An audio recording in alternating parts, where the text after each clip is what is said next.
السلام عليكم ورحمة الله وبركاته.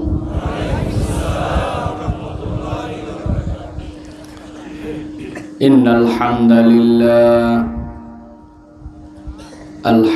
لله نحمده ونستعينه ونستغفره ونؤمن به ونتوكل عليه ونعوذ بالله من شرور أنفسنا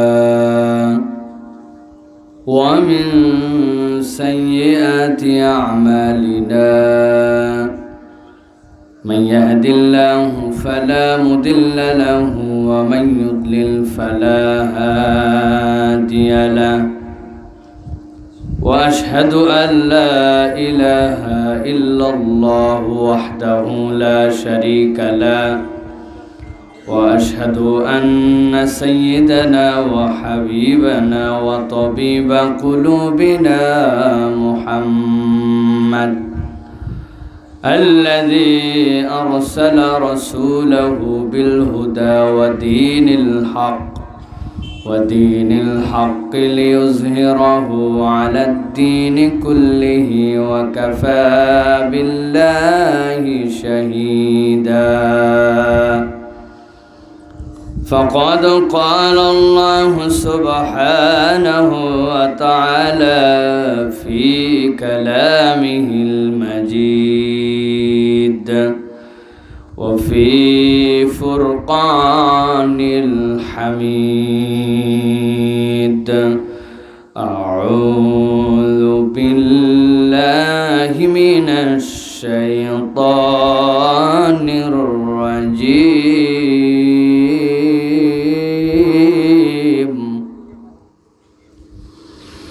بسم الله الرحمن الرحيم.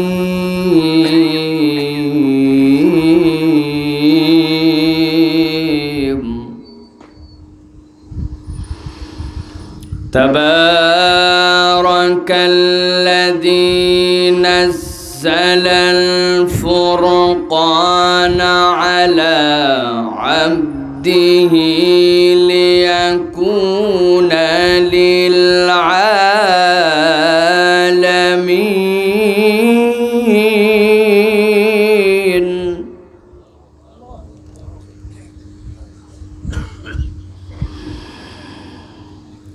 تبارك الذي نزل الفرقان على عبده ليكون للعالمين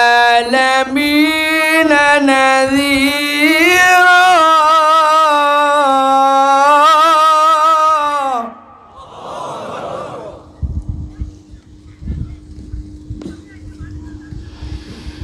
الذي له ملك السماوات والأرض ولم يتخذ ولدا ولم يكن له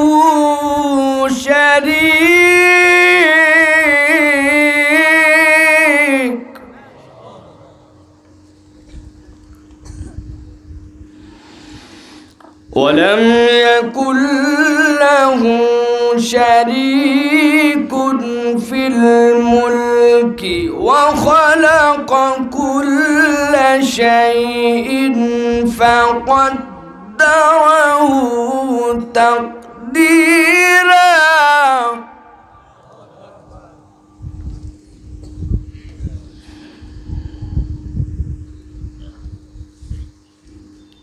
ولم يتخذ ولدا ولم يكن له شريك في الملك وخلق كل شيء فقدره تقديرا.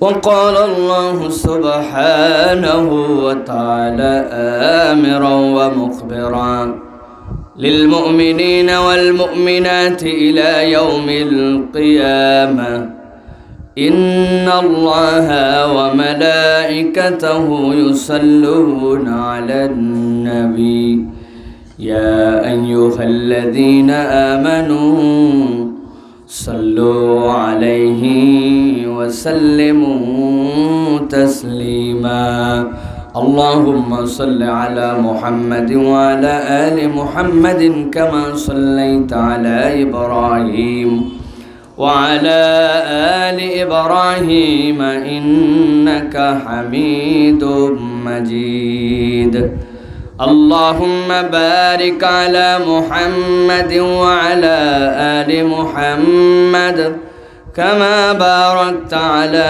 إبراهيم وعلى آل إبراهيم إنك حميد مجيد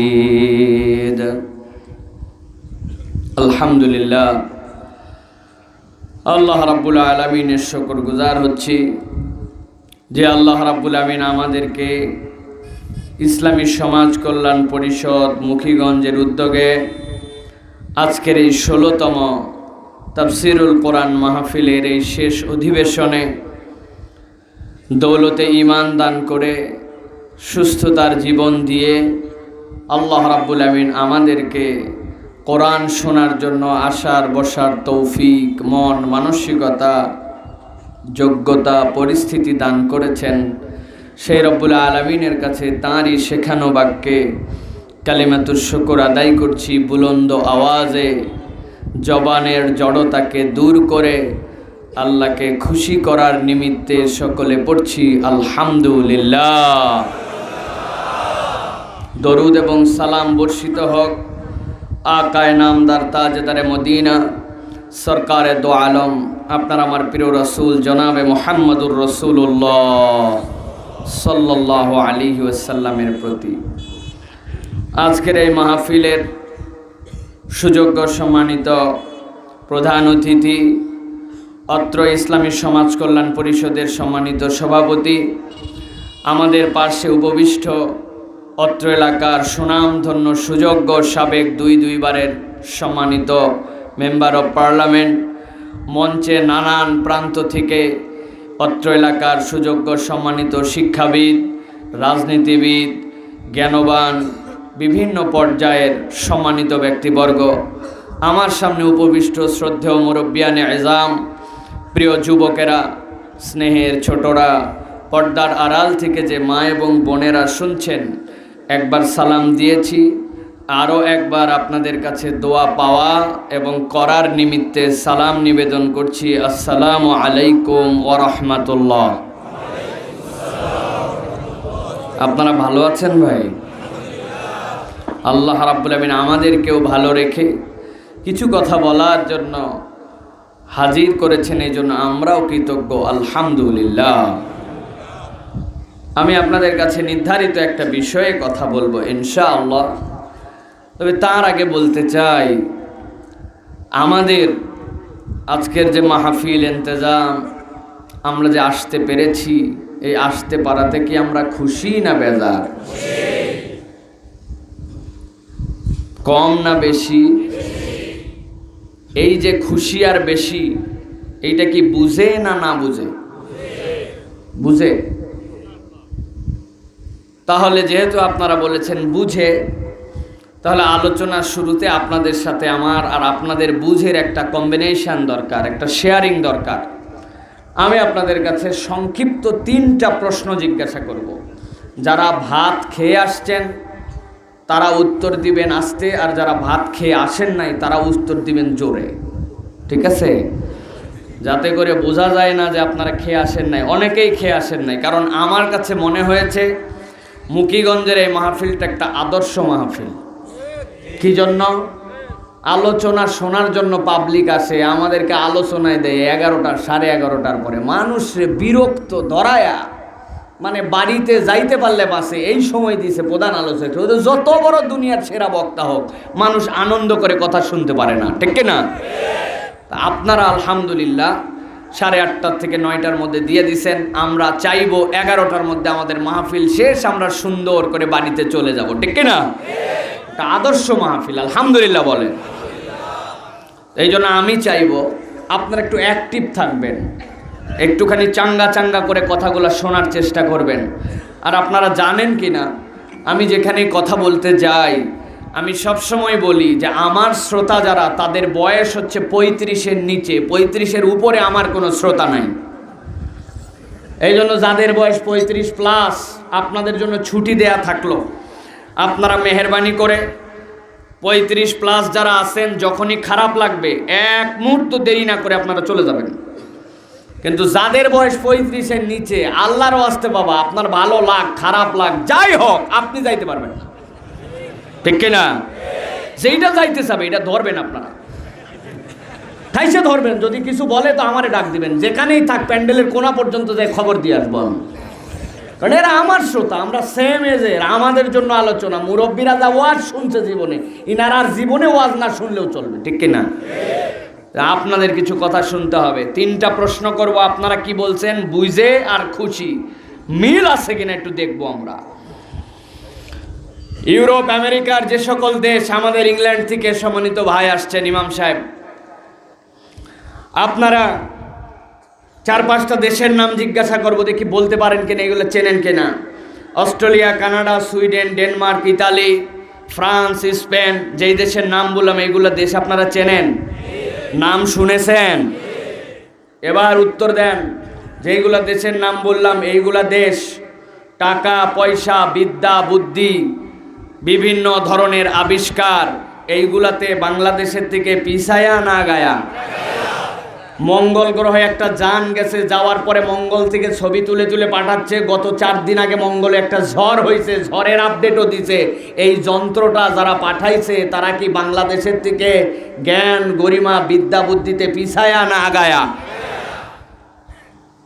যারা টিকা, ট্রিটমেন্ট, চিকিৎসা, আইসিইউ, সিসিইউ, ম্যানেজমেন্ট এই গবেষণা করে আবিষ্কার করে সারা পৃথিবীতে করোনার টিকা উপহার দিল, এইগুলা দেশ, যেইগুলা দেশ, এরা কি বাংলাদেশের থেকে পিছায়া না আগায়া? ইউরোপ আমেরিকার, Canada, Sweden, Denmark, Italy, UK, এইগুলা দেশের টাকার মান, টাকার দাম বাংলাদেশের থেকে কম না বেশি? তাহলে আপনারা বুঝছেন, সব উত্তরই ঠিক আছে, আলহামদুলিল্লাহ। টাকা পয়সাও তারা আগায়া, অর্থবিত্তও আগায়া, আবিষ্কারে আগায়া, প্রযুক্তিতে আগায়া, আইসিইউতে আগায়া, টিকাতে আগায়া, হসপিটালে আগায়া, ম্যানেজমেন্টে আগায়া, সব কিছুতে আগায়া। এবার উত্তর দেন, এই করোনাকালীন যে প্যান্ডামিক সারা পৃথিবীতে চলছে, এই করোনাতে আক্রান্ত এবং মৃতের তালিকায় বাংলাদেশ আগায়া না ওই সকল দেশ আগায়া? বুঝে বললেন তো? কেন? ওরা টাকা পয়সায় আগায়া, প্রযুক্তিতে আগায়া, আইসিইউতে আগায়া, টিকাতে আগায়া, ঔষধে আগায়া, হসপিটালে আগায়া, মরাতেও আগায়া। মিলল না তো? মিলল? ট্রিটমেন্টে ভালো জানে। বাংলাদেশের লোকের তো ডায়রিয়া হলেও কতকগুলা বড় লোক ফুটানি মারতে বিদেশে ট্রিটমেন্ট করতে গেছিল, তাই নাই? পেট ব্যথা করতেছে, চলে গেছে আমেরিকায়। 3বার পায়খানা হয়েছে, চলে গেছে ইন্ডিয়ায়। 1 বছর ধরে কোথাও আর যাওয়া লাগে না, মরেও না। কি ব্যাপার? তার মানে বোঝা গেল, টিকা, ট্রিটমেন্ট, প্রযুক্তি, জ্ঞানে বিজ্ঞানে আগানোই কেবল আগানো নয়, বরং যারা আল্লাহর রহমতে আগায়া তারাই হচ্ছে পৃথিবীতে সবচেয়ে বেশি আগায়া, ঠিক না? ইমান চোর বেরিয়েছে এখন বাংলাদেশে। ইমান চোরদের বক্তব্য হচ্ছে, উপযুক্ত সময়ে আমরা মানুষকে হাত ধুতে শিখিয়েছিলাম, মুখের মধ্যে মাস্ক বাঁধতে শিখিয়েছিলাম, এইভাবে আমরা বাংলাদেশে করোনা মুক্ত এবং করোনাকে নিয়ন্ত্রণ করতে সক্ষম হয়েছি। আরে বেকুবের বেকুব, আপনার আমার আব্বার জন্মের আগের থেকে ওরা হাত ধুইতে জানে, আপনার আমার দাদার জন্মের আগের থেকে ওরা মাস্ক পরে। মাস্ক পরায় আর হাত ধোয়ায় যদি করোনা ঠেকানো যাইতো, ইউরোপ আমেরিকায় কখনো করোনাই হইতো না, ঠিক না? করোনা কারো প্রচেষ্টায় নয়, আমার আল্লাহর দয়ায় আল্লাহ আমাদেরকে হেফাজত করেছেন, ঠিক না? ভালো করে ইমান মজবুত করে নেন। ভাই ইংল্যান্ড থেকে আসছে, ইংল্যান্ডে আমাদের প্রচুর মুহিব্বিন। আমার কাছে ফোন করছে, সাইফুল্লাহ ভাই দোয়া করবেন। কেন? বলে আমার ভাতিজা মারা যাওয়ার পরে আমরা ওখানে মেসেজ পাঠাইছি যে আমাদের একটা ডেড বডি আছে, এটাকে সৎকার করার সমাহিত করা দরকার। তারা আমাদেরকে বলছে there is no space in graveyard, please contact with us after 3 days or we will contact with you after 3 days। 3 দিন পরে যোগাযোগ করেন, গোরস্থানে কোনো জায়গা নাই, মরা লাশ নিজের বাড়িতে 3 দিন থাকে, দাফন করতে পারে না। ইউরোপ আমেরিকায় সেই সময় বাঙালি লক্ষ লক্ষ মানুষ একত্রিত হয়ে কোরআন শোনে, এটা আল্লাহর দয়া ছাড়া আর কিছুই হতে পারে না। কিন্তু এই যে দয়া আল্লাহ আমাদের প্রতি করলেন, এই দয়ায় কি আমরা কৃতজ্ঞ? বুঝে মোটেও না। প্রমাণ দিয়ে দিব আপনাদের কাছে। এখন গত বছর 19শে মার্চ লাস্ট মাহফিল করেছিলাম করোনার আগে ঠাকুরগাঁয়ে। আজকে 15ই মার্চ আপনাদের এখানে আবার মাহফিল হচ্ছে। 1 বছর করোনা কাল আমাদের চলতেছে। এই যে করোনার সময়ে আমরা যারা বলছি আল্লাহর প্রতি আমরা খুশি, আমরা আল্লাহর প্রতি হামদ করতেছি বুঝে সুঝে, প্রমাণ নাই আমাদের কাছে। গত বছর থেকে 1 বছর হাতে সময় পাইছি, এখন পর্যন্ত যে ধোকাবাজ ব্যবসায়ী ছিল তার ধোকা একটুকু কমে নাই। সে আগেও ফাঁকি দিত, আগেও ওজনে ঠকাতো, আগেও 2 নম্বর জিনিস এনে জাপানি বলে বিক্রি করত, আগেও সে মানুষের সাথে প্রতারণা করত, আগেও সে রমজানের আগে মালপত্র স্টক করে দাম বাড়ায়া রোজাদার মুসলমানদেরকে কষ্ট দিত। 1 বছরে ওই ব্যবসায়ী কোনো পরিবর্তন হয় না, ও আগেও যা ছিল এখনো তাই আছে। কিন্তু জিজ্ঞাসা করবেন আপনি, এশার নামাজের পর ইমাম সাহেবের সাথে দেখা হয়েছে ওই ব্যবসায়ীর, বলতে কেমন আছেন? আলহামদুলিল্লাহ, করোনায় ব্যবসা আল্লাহ খুব দিছে। আরে টাউট নাম্বার 1। আপনি যদি আল্লাহর কৃতজ্ঞ হইতেন তাহলে আপনার ফিলিংস আসার কথা ছিল। বাংলাদেশে অ্যারোমেটিক কসমেটিক সাবানের জনক, ঢাকা শহরের 20 ভাগ সম্পত্তির 1 ভাগ সম্পত্তির মালিক, ঢাকার সবচেয়ে বড় উপমহাদেশের সবচেয়ে বড় ব্যবসায়িক প্রতিষ্ঠানের মালিক, ঢাকায় তার চ্যানেল আছে, টিভি সাংবাদিকতার জগতে সে, তাকে বলা হয় একজন মুঘল। এরকম লোক আক্রান্ত হওয়ার পরে চায়না থেকে চার্টার্ড বিমানে করে লোক আনছিল, ডাক্তার আনছিল, ঠেকাইতে পারে নাই, করোনায় মরে বিদায় হয়ে গেছে। আপনি কোথাকার কোন ব্যবসায়ী? আপনার অন্তরে যদি ফিলিংস থাকতো তাইলে আপনি তো আল্লাহর কাছে শপথ করে ব্যাক করতেন যে আল্লাহ, ওই ব্যবসায়ী যদি করোনায় আক্রান্ত হয়ে না বাঁচতে পারে, আমি তো কোথাকার কোন স্যার? আমি তোমার বান্দা হলাম, আর মিথ্যা কথা বলবো না, ধোকা দিব না, ওজনে কম দিব না। এখন থেকে আমি ন্যায় নীতি নিষ্ঠা মেনে ব্যবসা করার চেষ্টা করব, নবীন সিদ্দিকিনদের সাথে যেন থাকতে পারি। এই রকম করে আমার আগামীর ব্যবসার পলিসি আমি দাঁড় করাবো। কোনো পরিবর্তন নাই। ফাও ফাও মুখ দিয়ে বলে কেমন আছেন? আলহামদুলিল্লাহ। আছে না ভাই? তাইলে কি এই আলহামদুলিল্লাহ বুঝে না না বুঝে? হ্যাঁ, যুবক তারা তো সবচেয়ে বড় ফিলিংসে আছে, অটো পাস। আল্লাহর কাছে দোয়া করে, আল্লাহ আর 3টা বছর তুমি অন্তত করোনা রাখো। কেন রে? কয় আমি 9-এ। 1 বছর 9, 1 বছর 10, এর পরে অটো পাসে। আল্লাহ যেমনি হোক আর 1টা বছর শিক্ষা প্রতিষ্ঠান অফ করে রাখো। এরা দোয়া করতেছে। বাপের হোটেলে খায়, কোনো চিন্তা নাই। মোবাইলে ইচ্ছা মতো মেগাবাইট উঠায়, উপরে ঠেলে, নিচে ঠেলে, ডানে ঠেলে, বামে ঠেলে, ইচ্ছা মতো যা ইচ্ছা তাই দেখে। এইরকম করে আনন্দে আসে আর বলে বেড়ায় আমরা করোনায় খুব ভালো আছি। আমি বলি তোমার আলহামদুলিল্লাহ হয় নাই। খোঁজ নিয়ে দেখো, তোমার বাপ মা তোমার প্রতি অসন্তুষ্ট, তুমি পিতামাতার সাথে ঝাড়ি দিয়ে কথা বলো। তোমার বাপ মা অশিক্ষিত, তুমি একটু শিক্ষার আলো পাইছো, তুমি বাপ মারে গোনো না। মাগরিবের সময় মা ফোন করছে, বাবা কই আসিস? ঝাড়ি দিয়ে বলে এত খবর নেওয়ার দরকার নাই, যখন আসা লাগবে তখন আসবো। মুরব্বীদের সাথে খারাপ আচরণ করে, আজান হয় মসজিদে যায় না, ইসলামের পক্ষে তার কোনো অবস্থান নাই। চুলের কাট, প্যান্টের ছাট, গায়ের পোশাক, আচার আচরণ একটাও আল্লাহ এবং তার রসুলকে সাপোর্ট করে না। এই রকম ভণ্ডামি, বাদরামি, এই রকম অসভ্য মানুষ বলে বেয়াদব, ও বলে করোনায় ভালো আছে আলহামদুলিল্লাহ। আমি বলি যুবক, তোমার আলহামদুলিল্লাহ হয় নাই, হয় নাই ভাই। তুমি যদি প্রকৃত আলহামদুলিল্লাহ বলতে চাও তাহলে তোমাকে শপথ নিয়ে ব্যাক করতে হবে আল্লাহর কাছে। ইউরোপ আমেরিকার কত বড় বড় দেশের কত ইয়াং কত টাকা পয়সাওয়ালা করোনায় আক্রান্ত হয়েছে, পড়ছে, মরছে, কবর দেওয়ার লোক খুঁজে পাওয়া যায় নাই। আর আমি তো কে আল্লাহ, তুমি আমার এখন পর্যন্ত ভালো রেখেছো, আমি তোমার প্রতি প্লিজড আল্লাহ। আমি আর মিথ্যা কথা বলবো না, আমি আর পিতামাতাকে গালি দিব না, আমি এখন থেকে নামাজের আজান হবে মসজিদ ছাড়া কোথাও যাব না, কোরআনের পক্ষে থাকার চেষ্টা করব। ইসলাম যেখানে আমার অবস্থান সেখানে হবে, আমি মসজিদমুখী হব। আমার চুলের কাট, পোশাক আশাক, আচরণ দেখলে মানুষ মনে করবে অন্ততপক্ষে ছেলেটা ইসলাম মানে ভদ্র।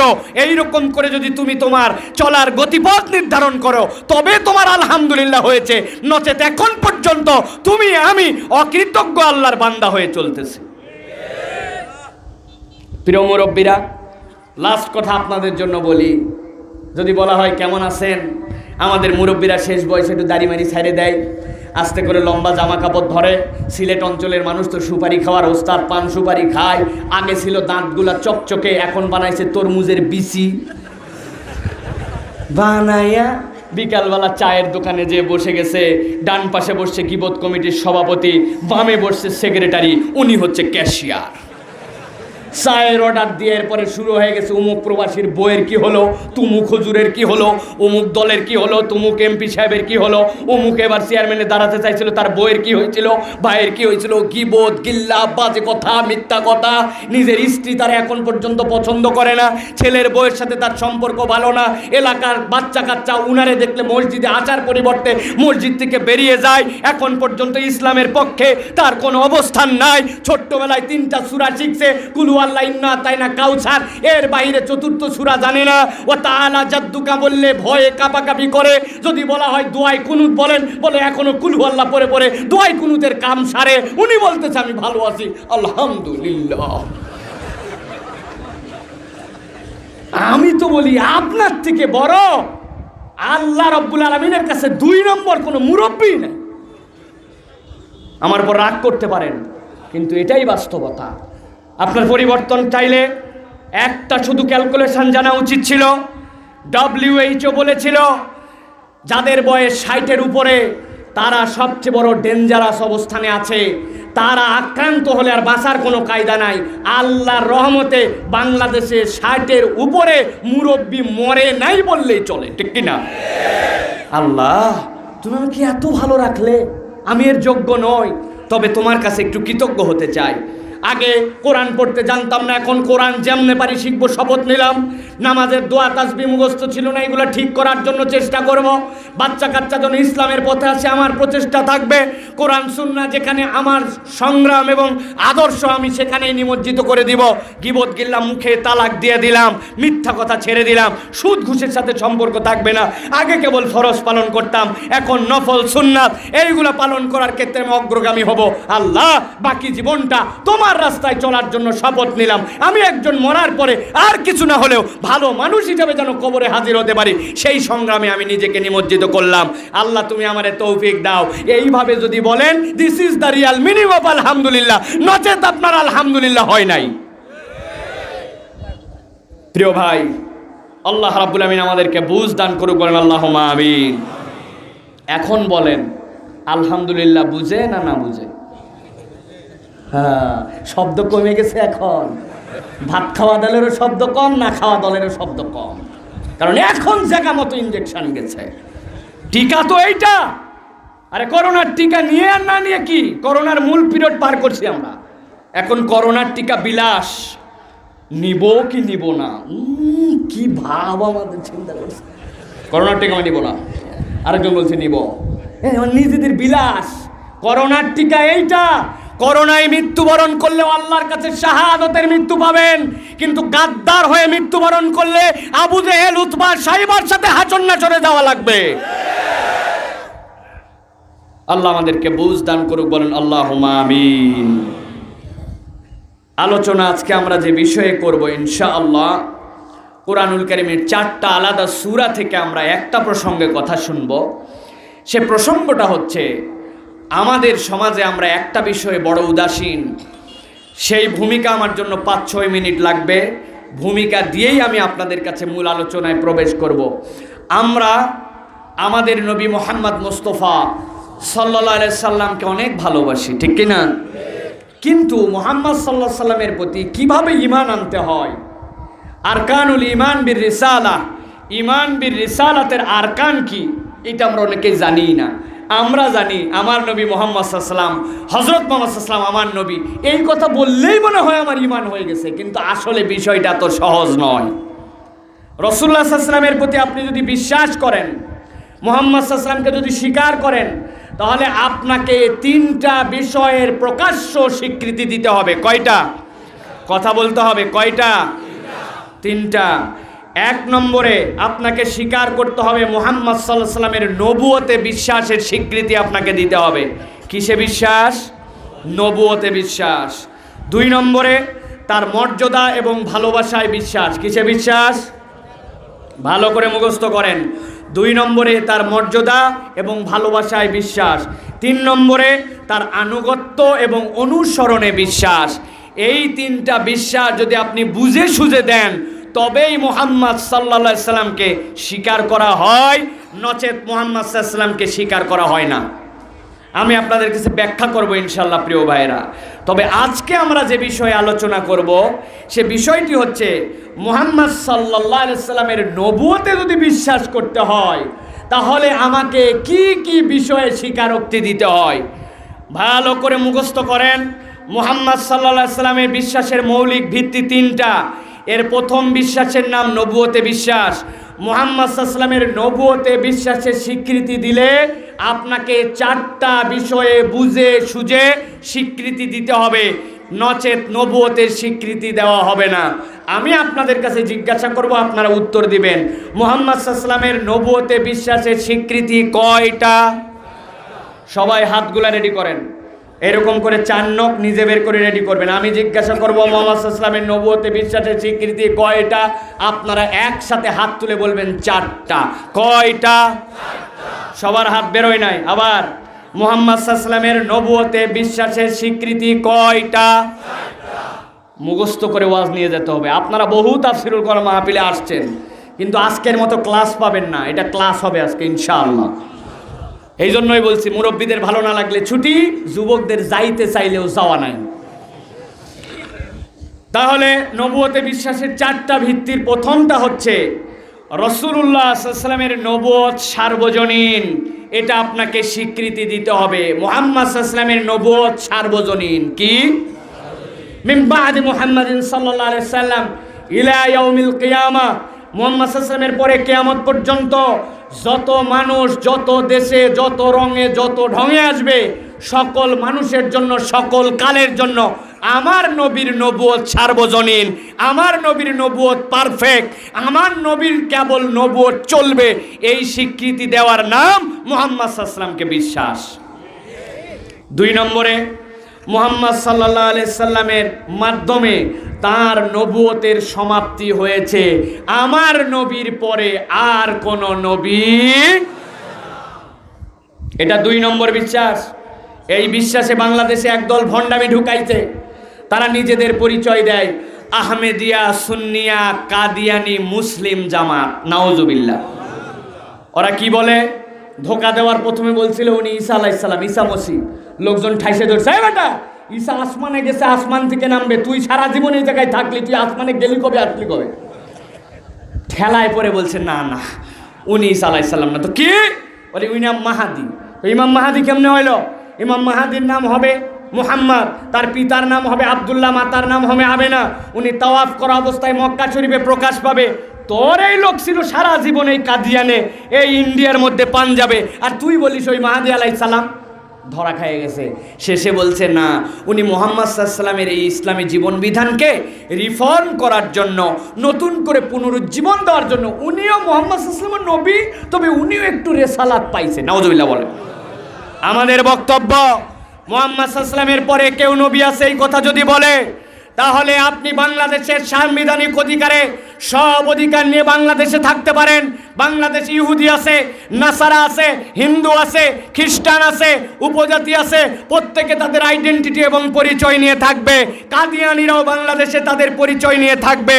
কিন্তু যদি কাউকে মুসলমান পরিচয় নিয়ে থাকতে হয়, তাহলে তাকে মুহাম্মদ সাল্লাল্লাহু আলাইহি ওয়াসাল্লামের পরে কোনো নবী নাই, স্পষ্ট ঘোষণা দিয়ে থাকতে হবে। নচেত কাদিয়ানিরা থাকবে, তবে বাংলাদেশে তাদেরকে কাফের মুশরিক পরিচয় নিয়ে থাকতে হবে। ঠিক কি না?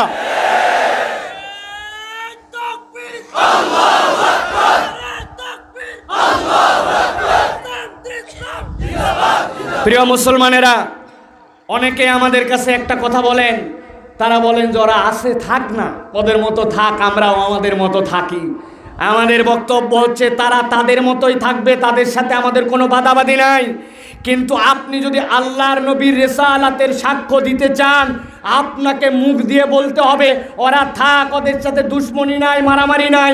ওদের বাচ্চা পানিতে পড়লে আমি আগে ঝাঁপায়ে যাব, খাওয়ার না পাইলে ওদেরকে খাওয়ার দিতে যাব, বিপদে পড়লে আগায় যাব। কিন্তু পরিচয়টা মুসলমান নিয়ে থাকা যাবে না, পরিচয়টা অমুসলমান হিসাবে থাকতে হবে। ঠিক না?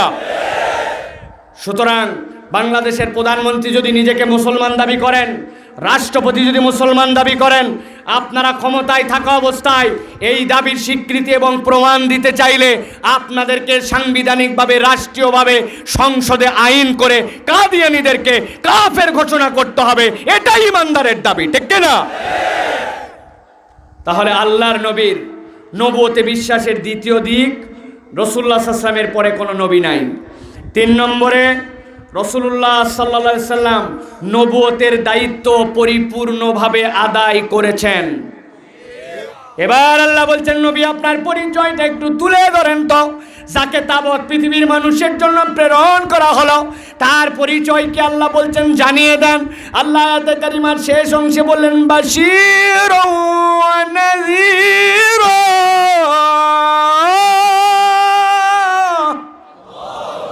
হে রাসূল, আপনার পরিচয় হচ্ছে আগে বাশীর, আপনি আগে খোঁজ খবরি দাতা। দুনিয়াতে আল্লাহ যত পয়গম্বর প্রেরণ করেছেন, পয়গম্বরদের একটা পরিচয় আল্লাহ দিয়েছেন। প্রত্যেকটা পয়গম্বর আগে নাজির। আল্লাহ নূহ আলাইহিস সালামকে বলেছেন, ইন্না আরসালনা নূহান ইলা কওমিহি, আমি নূহকে প্রেরণ করলাম তার কওমের কাছে। কেন প্রেরণ করা হলো? আনজির কওমাক, আপনি আপনার কওমকে ভয় দেখাবেন, সতর্ক করবেন। কিন্তু আমার নবীকে বললেন, রাসূল আপনার পরিচয় আগে ভয় দেখানো, সতর্ককারী নয়, আপনার পরিচয় হচ্ছে আপনি আগে বাশীর। সুবহানাল্লাহ। কেমন করে বাশীর আমার নবী পরিচয় দিচ্ছেন নিজের? মা মিন আবদিন ইয়াশহাদু আল্লা ইলাহা ইল্লাল্লাহ ওয়া আন্না মুহাম্মাদান আবদুহু ওয়া রাসূলুহু ইল্লা হারামাহুল্লাহুন নার।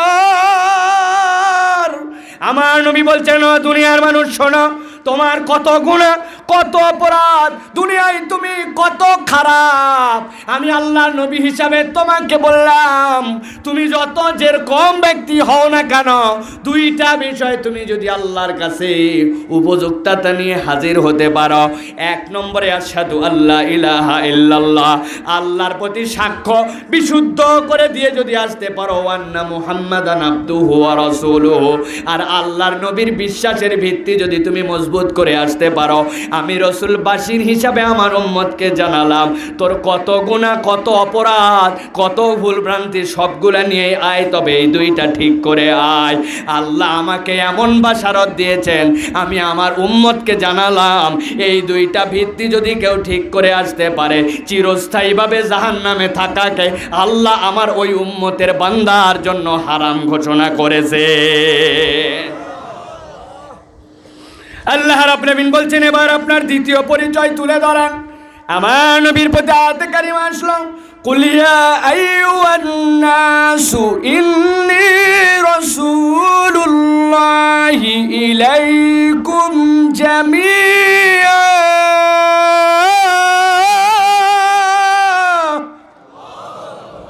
আমার আল্লাহ বললেন, হে রাসূল, আপনি আপনার পরিচয় মানুষের কাছে দেন। আপনি যে বলেন ইয়া আইয়ুহান নাস, আল্লাহ বলেন না ইয়া আইয়ুহাল মুমিনুন, ইয়া আইয়ুহাল মুমিনুন, ইয়া আইয়ুহাল আরব, ইয়া ওয়াল আজাম।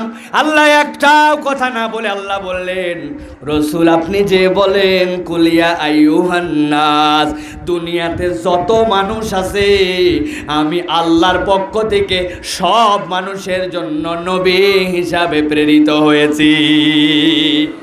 মুহাম্মদ সাল্লাল্লাহু আলাইহি ওয়াসাল্লাম কেবল মুসলমানের নবী নয়, মুহাম্মদ সাল্লাল্লাহু আলাইহি ওয়াসাল্লাম কেবল আরবের নবী নয়। পৃথিবীর কোনো একটা মানুষ কোনো একটা ক্ষণে আমার নবীর কাছে যদি একবার ফেরত আসতে চাই, ওই মানুষটা যে বিশ্বাসী হোক, আমার নবীর জীবন থেকে সে আদর্শ খুঁজে পেয়ে যাবে। আর যদি সে বিশ্বাসও করে ফেলে, সোনায় সোহাগা হিসাবে সে জান্নাতে চলে যাবে। আমার নবী সাল্লাল্লাহু আলাইহি সাল্লাম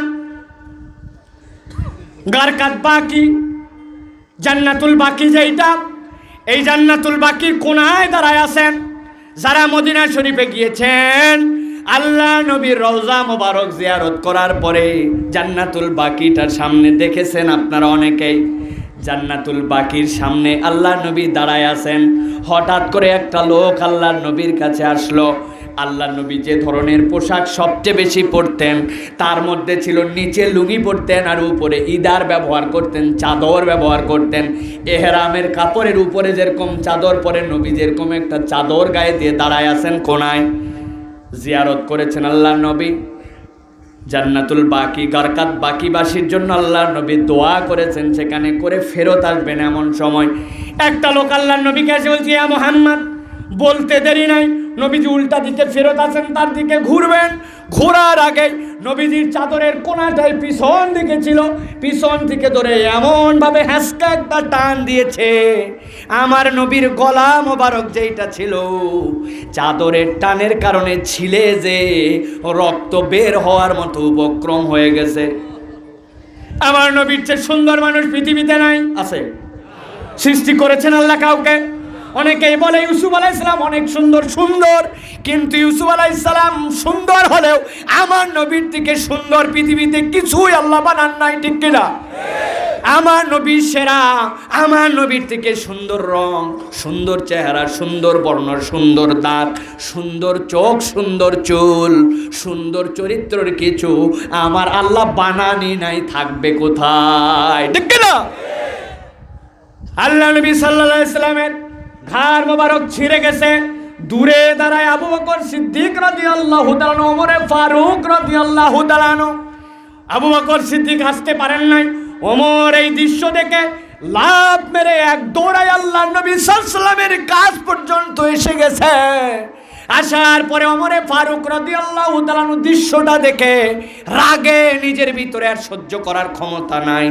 আপনি মাছ পুকুরে ধরেছেন, ধরার পরে মাছটাকে যদি উপরে ডাঙ্গার উপরে ফেলেন, মরার আগে কান যেরকম ফুলায় ফুলায় বড় বড় করে দম নেয়, ইতিহাস বলতেছে, হাদিস বলতেছে, ওমরে ফারুক এমন রাগা রাখছেন, ওমরের বুকটা এইরকম করে রাগে গজগজ করে উঁচু হচ্ছে আর নিচু হচ্ছে। খপ করে ধরে ফেলছেন ইহুদিরে, এই বেটা তুই মুহাম্মদ সাল্লাল্লাহু আলাইহি ওয়াসাল্লামকে এরকম করলি কেন? আমার নবী সাথে সাথে বলছেন, ওমরকে ছাড়ো, ছেড়ে দাও। আল্লাহ নবী বললেন, কি ব্যাপার, তুমি এরকম করলে কেন? ওই লোক বলতেছে, মুহাম্মদ আমারে চিনতে পারো নাই, তুমি আমার কাছে তোমার বর্ম বন্ধক দিয়ে কিছু খাবার ধার নিয়েছিলে, আগামী শুক্রবার কিন্তু ওই ধার ফেরত দেওয়ার দিবস, মনে করানোর জন্য আসছি। চিন্তা করছেন, আগামী শুক্রবারের কথা মনে করাতে আসছে নবীজিকে, গলায় হ্যাঁচকা টান দিয়া গলার চামড়া পর্যন্ত তুলে ফেলেছে। আমার নবী সাল্লাল্লাহু আলাইহি ওয়াসাল্লাম হেসে বললেন, ঠিক করেছো, মনে করাই দিছো, খুব ভালো। ওমর বলছে, ইয়া রাসূলুল্লাহ, আগামী 7 দিন পরে আপনার বন্ধকের ডেট পার হবে, আজকে যে আপনার সাথে এই বেয়াদবি সহ্য করা যায় না, তলোয়ার বের করে এক কোপে কাঁধের থেকে কল্লা নামাই দেবো এই বেয়াদবি ইহুদির। আল্লাহ নবী বললেন, ওমর শান্ত হও, ও আমার কাছে পাওনাদার, আমি তো তার কাছে দেনাদার। আমার যদি কোনো উপকার করতেই চাও, তাহলে আমার দেনা মেটানোর ক্ষেত্রে সহযোগিতা করো, ওকে কিছু বলো না। আল্লাহর নবী এই কথা যেই না বলেছেন, ওই ইহুদি লাভ দিয়ে সে হাউমাউ করে কাঁদতে কাঁদতে আল্লাহর নবীকে জড়ায় ধরছে। মুহাম্মদ সাল্লাল্লাহু আলাইহি ওয়াসাল্লামকে বলছে, হে নবী, আমাদের ইহুদিদের যত কিতাব ছিল সব কিতাবগুলাতে শেষ জামানার পয়গম্বরের নাম কি হবে? কোন দেশে আসবে, কোথায় হিজরত করবে, তার চারিত্রিক বৈশিষ্ট্য কি হবে, সবগুলা পুঙ্খানুপুঙ্খ লেখা ছিল। আপনার কাছে আমি বারবার এসে অনেক ধরনের প্রমাণ পেয়েছি, কেবল একটা কথা আমাদের কিতাবে লেখা আছে, তার প্রমাণ ছিল না। সেখানে লেখা ছিল শেষ জামানার পয়গম্বর যিনি হবেন তিনি এত ধৈর্যশীল হবেন, সব পয়গম্বরের ধৈর্য জোড়া করলে যা মুহাম্মদ সাল্লাল্লাহু আলাইহি ওয়াসাল্লামের ধৈর্য হবে তা। সুবহানাল্লাহ। আজকে প্রমাণ পেয়ে গেছি আপনার এই ধৈর্য আছে। এই প্রমাণের জন্য আপনার সাথে বেয়াদবি করেছি। ইয়া রাসূলুল্লাহ, আমাকে বদদুয়ার দোয়া করেন না, বরং আপনার হাতটা দেন, হাত দিয়ে আপনার সাথে মুসলমান হয়। ওই ইহুদি আল্লাহর নবীর আচরণ দেখে তার পরিবার, তার গোত্র সহ মুসলমান হয়ে গেছে। যে খুঁজতে যাবে আমার নবীর মধ্যে থেকে আদর্শ, আল্লাহ বলছেন সব আদর্শ তার মধ্যে ইনস্টল করা হয়েছে। এই জন্য আপনি যে মানুষের কাছে বলেন কুলি আইয়ুহান নাস ইন্নী রাসূলুল্লাহি ইলাইকুম জামিআ,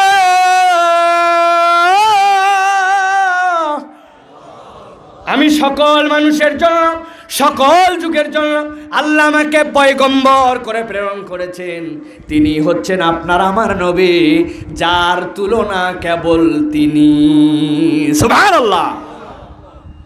আল্লাহ রাব্বুল আমিন এর পরে বলছেন, হে রাসূল আপনি দুনিয়ার মানুষের কাছে এবার যান। এই আয়াতে কারিমার তেলাওয়াতের মাধ্যমে আজকে আমাদের কথা শুরু হয়েছিল। গভীর মনোযোগে এবার আলোচনায় প্রবেশ করি, ভালো করে খেয়াল করেন সকলে। এবার বুঝেন আল্লাহ রাব্বুল আমিন একটা আয়াতে কারিমা দিচ্ছেন আল্লাহর নবীর প্রতি। এই আয়াতে কারিমার মধ্যে অনেকগুলা তথ্য, অনেকগুলা বিষয় আল্লাহ ঢুকায় দিয়েছেন। আল্লাহ বলছেন রসুল আপনার সবচেয়ে বড় পরিচয়ের একটা পরিচয় আপনার উম্মতের কাছে যে দেন। আয়াতে কারিমা নাজিল হতে শুরু করলো।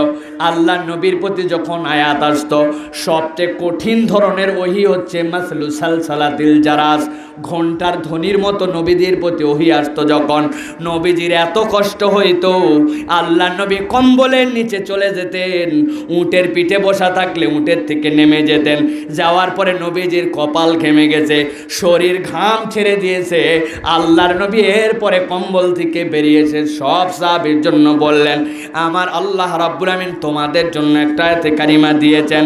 কি আয়াতে কারিমা? আল্লাহ নবী তেলাওয়াত করতে শুরু করলেন, তাবারাকাল্লাযী নাযালাল ফুরকানা আলা আবদিহি লিয়াকুনা লিল আলামিনা নাযীরা।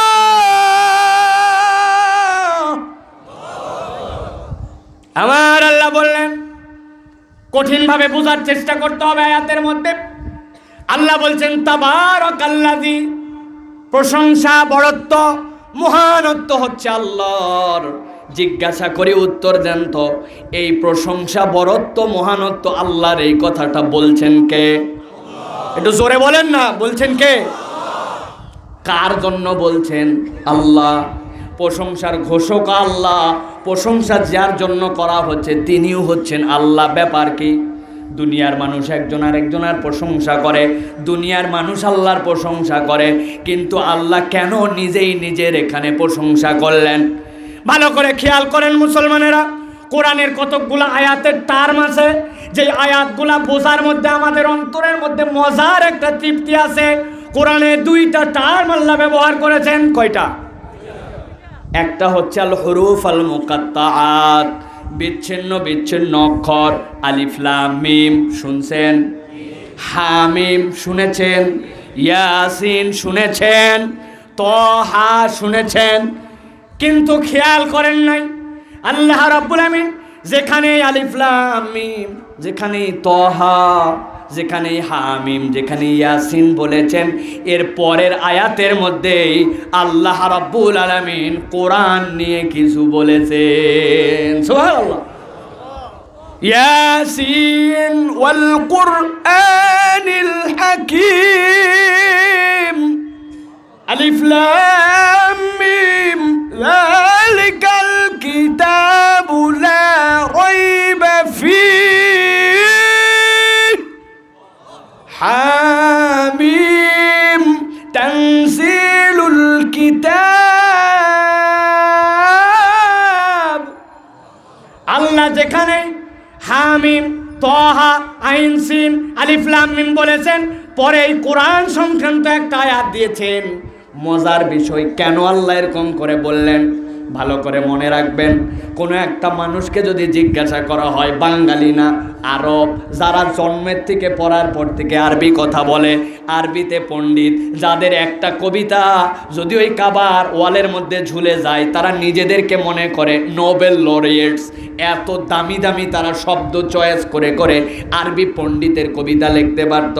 যেই না চলে আসলো আলিফ লাম মিম হামিম ইয়াসিন, তাদের কাছে যে জিজ্ঞাসা করছো, ওই মেয়ে এত পণ্ডিত এত জ্ঞানী, বলো তো হামিম মানে কি, আলিফ লাম মানে কি, ইয়াসিন মানে কি, বল। অনেকক্ষণ ধরে ভেবাসাকা লেগে থাকে, বলছে আল্লাহু আলামু বিমুরাদিহি, জানি না, যে আল্লাহ অবতীর্ণ করছে উনি জানে। সুবহানাল্লাহ। কেন আল্লাহ এই কথা দিলেন? আল্লাহ রাব্বুল আমিন এইটার দ্বারা কিয়ামত পর্যন্ত বান্দাকে বোঝাচ্ছেন। তুই প্রথমে বলবি আলিফ লাম মিম, বান্দাকে জিজ্ঞাসা করবো what's the meaning of that, জানি না আমরা, আল্লাহ ভালো জানেন। আল্লাহ বুঝান, তুই সায়েন্টিস্ট হতে পারিস, তুই বিজ্ঞানী হতে পারিস, মহাগণিতজ্ঞ হতে পারিস, পৃথিবীর সবচেয়ে পাওয়ারফুল হতে পারিস, কিন্তু আলিফ লাম মিম এই অর্থ তুই বলার ক্ষমতা রাখিস না, তার মানে তুই অক্ষম। এই অক্ষম বান্দা এখন কোরআনের মধ্যে ঢুক। ওই সকল শব্দের পরে আল্লাহ কোরআনের পরিচয় দিয়ে বলছেন যালিকাল কিতাবু লা রাইবা ফি। তবে যেই অক্ষম বান্দা একবার কোরআনের কাছে আসবে, আমি আল্লাহ বললাম এটা নির্ভুল, এটা হচ্ছে তোমাদের সংশয় সন্দেহহীন। কোনো বান্দা যদি অক্ষমতা স্বীকার করে কোরআনে ঢোকে, আমি আল্লাহ কমসে কম তাকে জান্নাতে যাওয়ার সক্ষমতা দান করব। ইয়াসিন ওয়াল কুরআনিল হাকিম, ইয়াসিন মানে জানো না? এখন যাও কি কোরআন বিজ্ঞানময়। হামিম মানে জানো না? তানজিলুল কিতাব মিনাল্লাহ, আল্লাহর পক্ষ থেকে এই কিতাব আসছে, কোনো সন্দেহ নাই। যেখানে এই কোরআনের কম শব্দ, সেখানে এই কোরআনের পরিচয়টা একটা টার্ম। আরেকটা টার্ম হচ্ছে আল্লাহ কোরআনে যেখানে সুবহানাল্লাযী আর যেখানে তাবারাকাল্লাযী বলে নিজেই নিজের প্রশংসা করেছেন, আপনাকে ভেবে নিতেই হবে, অর্থ বোঝেন বা না বোঝেন, এরপরে আল্লাহ এমন কতগুলা কথা বলবেন যেই কথাগুলা সাধারণ মানুষের বিবেকে ধরে না। সুবহানাল্লাহ। প্রমাণ দেখেন একটা, এবার বিরক্ত হচ্ছেন না তো? আছেন তো আপনারা? ভালো করে খেয়াল করেন, প্রমাণ নেন এবার। আল্লাহ বলছেন সুবহানাল্লাযী আসরা বিআবদি লাইলাম মিনাল মাসজিদিল হারামি ইলাল মাসজিদিল আকসাল্লাযী বারাকনা হাওলাহু লিনুরিয়াহু মিন আয়াতিনা।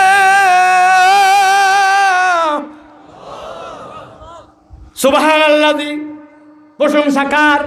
ধরে বলেন, প্রশংসা কার? করতেছে কে? আল্লাহ বলছেন সুবহানাল্লাযী আসরা বিআবদিহি, আল্লাহর প্রশংসা যিনি নিজের করতেছেন। কেন করতেছেন? বিস্ময়কর একটা বিষয় আছে কি, আল্লাহ তার গোলাম, তার বান্দাকে একটা রাত্রের মধ্যে বাইতুল্লাহ শরীফ থেকে বাইতুল মুকাদ্দাসে ভ্রমণ করাইছেন। সুবহানাল্লাহ। কতদিন লাগে? আরবের মুশরিকরা জানে 1 মাস লাগে। তাও কিরকম? যদি সবল তাজা তাগড়া একটা উটের পিঠে যায় 1 মাস লাগে। আল্লাহ নবী বললেন সুবহানাল্লাযী আসরা বিআবদিহি লাইলাম মিনাল মাসজিদিল হারাম ইলাল মাসজিদিল আকসা। ওই রাত্রে আল্লাহ তার হাবিবকে বাইতুল্লাহ থেকে বাইতুল মুকাদ্দাসে ভ্রমণ করাইছেন। এরপরে প্রথম আসমান, দ্বিতীয় আসমান, তৃতীয় আসমান, আল্লাহ প্রত্যেকটা আসমান পার করে সিদরাতুল মুনতাহা, জান্নাত জাহান্নাম সবগুলা দেখায়া আল্লাহর গোলাম, আল্লাহর বান্দাকে আবার ফজরের আগে কাবার চত্বরে ফিরাইয়া দিছেন। সুবহানাল্লাহ। আবু জেহেল আল্লাহর নবী সকালবেলা বলেছেন এই কথা। আবু জেহেল কি হয়েছে? কয় আজকে আমি গত রাত্রে এখান থেকে বাইতুল মুকাদ্দাস গেছি। আবু জেহেল শুনেই তো বুঝছে মাথা পুরাই নষ্ট হয়েছে। 1 মাস লাগে উনি গেছে, শুধু যাই নাই, আরো কথা বলতে লাগছে। আবু জেহেল আল্লাহর নবীর হাত ধরে ফেলছে, মুহাম্মদ থামো, কেউ নাই কাবার চত্বরে, এই জন্য ফাঁকে ফাঁকে আমার এই কথা বলতেছ। এতদিন প্রমাণ পাই নাই, আজকে প্রমাণ পাইছি। কাবার দিকে ফেরো। আল্লাহ নবীরে কাবার দিকে ঘুরাইছে কেন? কই কাবার রবের কসম করো। নবীজি দেখলেন কি ব্যাপার, হঠাৎ করে কসম করায়। আল্লাহ নবী বললেন ওয়াল্লাহি রব্বুল কাবা, কাবার রবের কসম। বলেন ব্যাপার কি? বলে শোনো, কেউ নাই এখন, এই জন্য এই কথা বলছো। আমি তোমারে বললাম মক্কার আরো লোকজন নিয়ে আসবো, তারপরে কিন্তু কথা ঘুরানো যাবে না। আমার নবী বলছেন আমি মুহাম্মদ সাল্লাল্লাহু আলাইহি ওয়াসাল্লাম কখনো কথা ঘুরাই নাই। পুরা পৃথিবীর লোক সামনে আসলেও কথা ঘুরাতাম না। আবু জাহেল বলছে দাঁড়ায় থাকবে, আমি যাবো আর আসবো। আবু জাহেল এক দৌড়ে চলে গেছে উম্মুল খায়েরের বাড়িতে। উম্মুল খায়ের বাড়িতে আসো নাকি, বাড়িতে আসো নাকি। ডাকার সাথে সাথে আবু বকরের মা বেরিয়ে আসছেন। কি ব্যাপার সকালবেলা, তোমার ছেলে কই? আবু বকর বুঝছেন নিশ্চয় আমার নবীরে কিছু করছে, নইলে এই সকালবেলা কেন আসবে আবু জাহেল। সাথে সাথে বেরিয়ে বলছে এই আবু জাহেল কি ব্যাপার? হযরত আবু বকর নিজের চাদরটা তো কোনো গায়ে দিতে পারেন নাই। আবু জাহেল হাত ধরে টানতে টানতে টানতে টানতে আবু বকর সিদ্দিককে কাবার চত্বরে এনে হাজির করেছে। আবু বকর বলছেন কি ব্যাপার বলো তো। বলে এতদিন মুহাম্মদ যে মিথ্যা কথা বলে, ভুল কথা বলে, বাজে কথা বলে, এইগুলো আমরা মুখ দিয়ে বলি, প্রমাণ দিতে পারি নাই। আজকে প্রমাণ হাজির, এই জন্য দেরি করাচ্ছি না। কথা যদি ঘুরাই কিবার ব্যাপার কি? হেসে হাজির হয়ে গেছেন আবু বকর সিদ্দিক। ভালো করে খেয়াল করেন, আয়াতের বুঝানোর জন্য ঘটনা শোনাচ্ছি না। আল্লাহ নবী সাল্লাল্লাহু আলাইহি ওয়াসাল্লাম হাজির হয়ে গেছেন। আল্লাহ নবীর সামনে আসার পরে আবু জাহেল বলতেছে মুহাম্মদ কথা ঘুরাতে পারবে না, কিন্তু যেই কথা বলছো মক্কায় দেখো সব লোক হাজির, এক্ষুনি তুমি বলো যে কথা বলছিলে। আল্লাহ নবী আয়াতে কারিমা তেলাওয়াত করে বললেন ও মক্কার লোকেরা, গত রাত্রে আমার আল্লাহ আমাকে কাবার চত্বর থেকে বাইতুল মুকাদ্দাসে নিয়ে গেছেন। এরপরে প্রথম আসমান, দ্বিতীয় আসমান যে আল্লাহ নবী বলতে শুরু করতেন, আবু জাহেল আল্লাহর নবীর হাত ধরে বলছে মক্কার লোক বলো তোমরা মক্কা থেকে ওই বাইতুল মুকাদ্দাস যেতে কতদিন লাগে? 1 মাসের পর। তাহলে এতদিন বলতে পারি নাই যে মিথ্যা কথা বলে, কিন্তু আজকে প্রমাণ হইল মুহাম্মদ বলে কি বেটা খালি যাই নাই ফজরের আগ আবার ঘুরে আইছে। মিথ্যুক প্রমাণ করে দিলাম। আবু বকর বলো কি বলছো, তোমার বক্তব্য কি? হাতে নাতে প্রমাণ আজকে হয়ে গেছে। আবু বকর বলছেন ও আবু জাহেল শোনো, এই কথা যদি আমার নবী বলে থাকে আমিও কাবার দিকে ফিরলাম। আল্লাহি রব্বুল কাবা, মক্কার লোক সাক্ষী হয়ে যাও। সাদ্দাকতা ইয়া রাসূলুল্লাহ, সাদ্দাকতা ইয়া হাবিবাল্লাহ। আমার নবী কখনো মিথ্যা বলে নাই, আমার নবীর মিরাজের ঘটনাটাও সত্য। আল্লাহ রাব্বুল আলামিন আল্লাহ রসুলের প্রতি ইলহাম করে দিলেন। আবু বকর ছিলেন কুরাইশি হাশেমি। আল্লাহ বললেন রসুল আবু বকরের কুরাইশি আর হাশেমি এই পরিচয়টাই কেবল যথেষ্ট নয়, আবু বকরের পরিচয় আজকের থেকে সিদ্দিক। দুনিয়ায় যত সত্যায়নকারী থাক না কেন, আবু বকরের থেকে বড় সত্যায়নকারী হতে পারে না। আল্লাহু আকবার। আমরা আবু বকরের সিদ্দিকের সেই সিদ্দিকত্ব আমরাও বুকে ধারণ করে বহন করতেছি, ঠিক কিনা? আমাদের মাথায় কাজ করুক বা না করুক, কোনোদিন জিজ্ঞাসা করি নাই। শুনছি কোরআনের আয়াত, বিশ্বাস করে বলছো অবশ্যই আমার নবী সশরীরে মেরাজে গেছেন। সেই হিসাবে আবু বকর যদি সিদ্দিক হন, তার অনুসারী হিসাবে আমরাও সিদ্দিকের একটুখানি বাহন বহন করছি। আবু বকর যদি জান্নাতে বড় জায়গা পান, আল্লাহর কাছে আমরাও দাবি করব আল্লাহ আমরা মেরাজের এই স্বীকৃতিতে সত্যবাদী। জান্নাতে অত বড় না হলেও ক্ষুদ্র একটু ঘর আমাদেরকে দান করো। বিস্ময়কর কত বড় ঘটনা। 1 মাসের পর কোথায় নবীজি গেলেন? আল্লাহ বললেন সুবহানাল্লাযী আসরা বিআবদিহি। তাহলে বোঝা যাচ্ছে পরের ঘটনাটা কঠিন, এই জন্য আল্লাহ সুবহানাল্লাযী বলছেন। এই পর্যন্ত বুঝছেন? না বুঝলে আবার বুঝাবো, বুঝছেন কিনা? কারণ আমাদের আয়াত বোঝার জন্য এটা বোঝাচ্ছে, এটা ঘটনা শোনানোর জন্য নয়। কত দূরের পথ আল্লাহ নবী গেলেন। মেরাজ নামক বাহনের এমন পাওয়ার ছিল, বাহনটার নাম মেরাজ। আল্লাহ নবী উঠার পরে বলছেন চল। এক আসমান থেকে আরেক আসমান 1 ধাপে চলে গেছে। 7 ধাপে 7 আসমান। বিশ্বাস করার মতো নয়। আল্লাহ এই জন্য বলছেন মাথায় কাজ করবে না বান্দা। আমি এই জন্য বলে দিলাম সুবহানাল্লাযী। ওইটা না হয় বুঝলাম, কিন্তু আজকে আমাদের আলোচ্য যে আয়াত, এই আয়াত আল্লাহ বললেন তাবারাকাল্লাযী নাযালাল ফুরকান।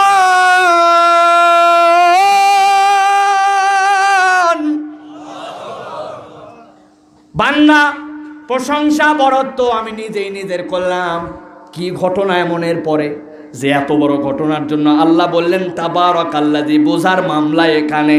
আল্লাহ বলছেন দুনিয়াতে যত বড় ঘটনা তোমাদের জীবনে থাকুক, বান্দা তোর জন্য বিস্ময়কর তিনটা নিদর্শন তোর সামনে আমি হাজির করে রেখেছি। মেরাজে কেউ দুনিয়ার সাথী হয় নাই, জিবরাইল আমিন সিদরাতুল মুনতাহা পর্যন্ত, কিন্তু তোদের কাছে এই তিনটা বিস্ময়কর জিনিস আমি আল্লাহ দান করে দিয়েছি। সুবহানাল্লাহ। তাবারাকাল্লাযী নাযালাল ফুরকান, তোমাদের প্রতি যে ফুরকান কোরআন দেওয়া হয়েছে এটা বড় বিস্ময়কর। কেন বিস্ময়কর? নাযালা আলা আবদিহি, এই কোরআনটা একটা মানুষের উপর অবতীর্ণ করা হয়েছে, আমার গোলামের উপর অবতীর্ণ করা হয়েছে। একজন গোলাম মুহাম্মদুর রাসূলুল্লাহ সাল্লাল্লাহু আলাইহি সাল্লামের প্রতি অবতীর্ণ করা হলো। কেন তাকে আল্লাহ এই কথা বললেন? আল্লাহ অন্য আয়াতে এটা বুঝাচ্ছেন, বান্দা তোর মাথায় একটু চিন্তা করে দেখ, লাউ আনজালনা হাযাল কুরআন আলা জাবালিন লারাইতাহু খাশিআম মুতাসাদ্দিআ। কত বড় পাহাড় নাম শুনছিস, তিব্বতের পাহাড় নাম শুনেছিস, সেই বড় হিমালয়ের শৃঙ্গ। আমি আল্লাহ বলছি যিনি হিমালয় বানাইছে, এই কোরআনের একটা আয়াত যদি হিমালয়ে দেওয়া হতো, উহুদে দেওয়া হতো, লোড নিতে পারতো না, থর থর করে কাঁপতে কাঁপতে ধ্বংস হয়ে যেত। আল্লাহু আকবার বলেন। এখন জিজ্ঞাসা করবেন, দুনিয়াতে আল্লাহর তো আরো বড় বড় সৃষ্টি আছে, বড় সাগর আছে, বড় ডেজার্ট আছে, বড় বন আছে, বড় বড় অনেক কিছু আছে, আল্লাহ এত বড় বড় জিনিস রেখে কেন বললেন লাউ আনজালনা হাযাল কুরআন আলা জাবালিন? যদি জাবালে অবতীর্ণ করা হতো লোড নিতে পারতো না। আল্লাহ তারও ব্যাখ্যা করছেন। আল্লাহ বলছেন আমি পাহাড়কে উল্লেখ করার কারণ জানিস নাকি বান্দা? এই যে আপনাদের খুঁটির দিকে তাকায় দেখেন, আপনাদের এলাকার বাঁশগুলা খুবই সুন্দর, লাল রঙের বাঁশ হয়, আমি দুনিয়ার কোথাও দেখি নাই। হ্যাঁ, বলবেন হুজুর আপনার মাথা ঠিক নাই, ওয়াজ করতে করতে মাথা গরম হয়ে গেছে, তাই না? এইগুলা হুজুর বাঁশ না, এর উপরে লাল কাপড় লাগাইছে, ঠিক কিনা? বাবা এলাকার কাপড়ও খুব ভালো, বাঁশের গায়ে খালি লাগতে বলছে আর লেগে গেছে। বলবেন হুজুর আবার মাথা গরম হয়েছে। আপনি খেয়াল করে দেখেন ওই কাপড়গুলা মুড়াইছে আর ছোট ছোট এত বড় তার কাটা জলি পেরেক পুতছে আর মারছে আর আটকায় দিছে, ঠিক কিনা? আমি যাই বললাম বাহ, তাই তো, উপরে খালি মাথা দেখা যায়, বাবা এতটুক মাথা দিয়ে কেমনে আটকালো, ভিতরে কিচ্ছু নাই। আপনি বলবেন হুজুর আপনার সাথে আর কোনো কথা নাই, ঠিক কিনা? পেরেকের মাথা খালি দেখা যায়, ভিতরে কিছু আছে কি নাই, কথা বলেন না। আমার আল্লাহ বলছেন ওয়াল জিবালা আউতাদা,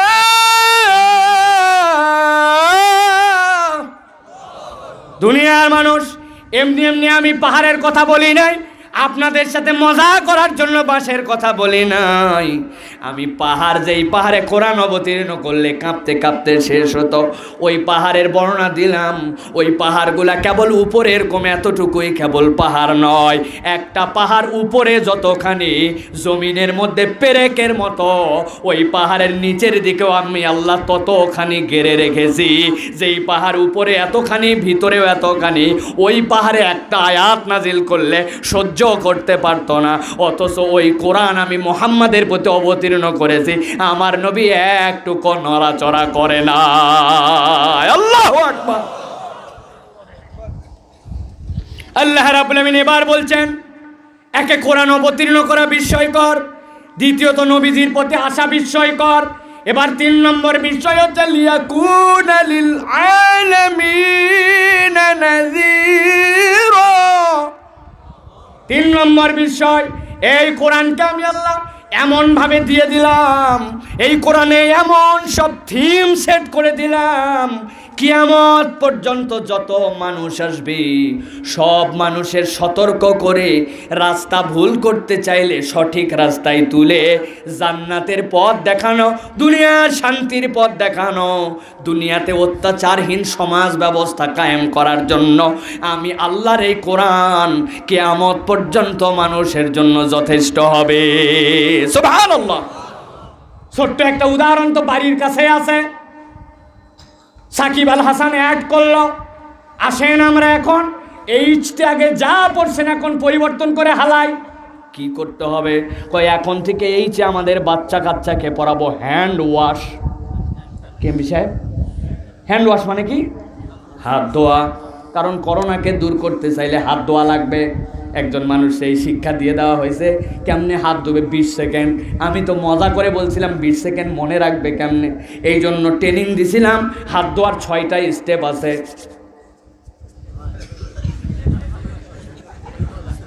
তাই তো 20 সেকেন্ড কেমনে মাপবেন? আমি বলছিলাম সূরা ফাতিহা পড়া শুরু করেন। আউযুবিল্লাহি মিনাশ শাইতানির রাজিম, বিসমিল্লাহির রহমানির রহিম, আলহামদুলিল্লাহি রাব্বিল আলামিন, আর রহমানির রহিম, মালিক ইয়াউমিদ্দিন, ইয়াকা না'বুদু ওয়া ইয়াকা নাস্তাঈন, ইহদিনাস সিরাতাল মুস্তাকিম, সিরাতাল লাযীনা আন'আমতা আলাইহিম গায়রিল মাগদুবি আলাইহিম ওয়ালাদ-দাল্লিন। 20 সেকেন্ডও হইছে, হাত ধোয়া হইছে, সোয়াবও হইছে, ঠিক কিনা? কিন্তু বেচারি হাত ধোয়া শেষ। হাত ধোয়ার পরে হঠাৎ করে কপালের এই জায়গায় চুলকানি আসছে, আবার দিছে চুলকায়া। হাত ধোয়ার আগেও কপালের এই জায়গায় চুলকাইছিল, কিছু ভাইরাস এখানে ছিল। হাত ধোয়া শেষ, আবার চুলকানি আইছে, আবার চুলকাইছে। হাতে ভাইরাস আছে কি নাই? কি করা লাগবে? হাত ধো। আবার শুরু করছে হাত ধোয়া। খানিকক্ষণ পরে হাত ধোয়া শেষ, এরপরে এই জায়গা আবার একটু চুলকাইছে। এর আগেও এখানে চুলকাইছিল, হাত ধোয়ার পরেও আবার এখানে চুলকাইছে। ভাইরাস এখানে ছিল, আবার হাতে আসছে কিনা? কি করো? হাত ধো, ধুতেই থাকো, ধুতেই থাকো। আমার আল্লাহ বলছেন লিয়াকুনা লিল আলামিনা নাযীরা।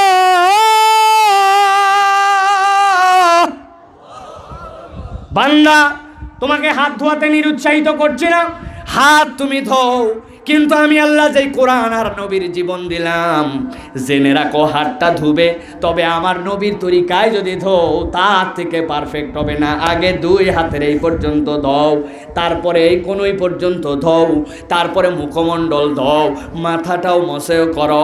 সারা দুনিয়াতে হাত পা সব ধোয়ায়, কিন্তু লোকজনের থুতু, লোকজনের ময়লা, রাস্তাঘাটে যা আছে সব পায়ের মধ্যে তুলে নিয়ে গেছে।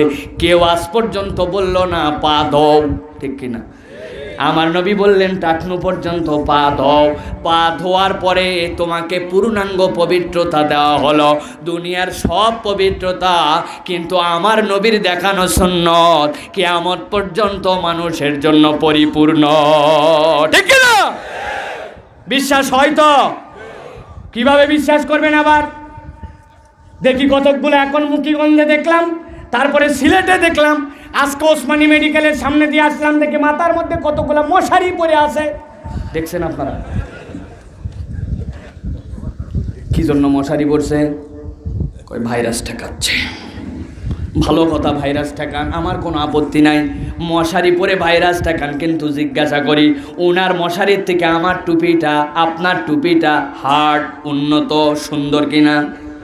তাহলে তুমি মাথায় মশারি পরে ভাইরাস ঠেকাও, আমার কোনো আপত্তি নাই। কিন্তু এতদিন পর্যন্ত যারা মাথায় টুপি পরে তাদের সাথে টিটকারি করলে কেন, তার উত্তর জানতে চায়। মুখের মধ্যে 3 খান মাস্ক লাগাইছে, আগে সার্জিক্যাল, তারপরে N95, তারপরে উপর দিয়ে আরেকটা। কি ব্যাপার? মুখের মধ্যে মাস্ক লাগাই ঘুরো কেন? ভাইরাস ঠেকাচ্ছে, তাই নাকি? যাও কোথায়? ছেলেটার টিকা দেওয়া বাকি আছে, হাসপাতালে নিয়ে যাই।